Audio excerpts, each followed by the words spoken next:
Айылдык кеңештердеги орундардын 30%-ын аялдар үчүн калтыруу Кыргызстан сыймыктана турган жетишкендиктердин бири.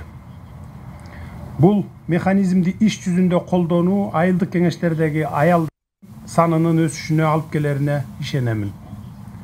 Натыйжада жергиликтүү деңгээлде чечим чыгаруу маалында коомдогу гендерлик теңчиликти камсыздоого мүмкүнчүлүк түзүлөт. Бийликтин бардык деңгээлдеринде аялдарды колдоо өлкөнү ийгиликтүү өнүктүрүүнүн чечүүчү өбөлгөсү. Биз аялдардын үй бүлөгө эле камкордук көрүү менен чектелбей, аймактар үчүн да кам көрүүгө умтулуп жатышын колдойбуз. Демек, алар бакубатчылык тап келүүгө, социалдык жоопкерчиликти көтөрүүгө салымын чындап кошо алышат.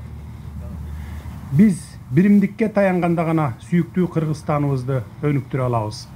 Биздин тарыхыбызда Курманжан эжебиз, энебиз, Кыз Сайкал эжелерибиз ушундай жоого каршы аттанып, эл башкарып, ушул бир аскерлердин башында турган дагы ушундай эжелерибиз, энелерибиз болгон.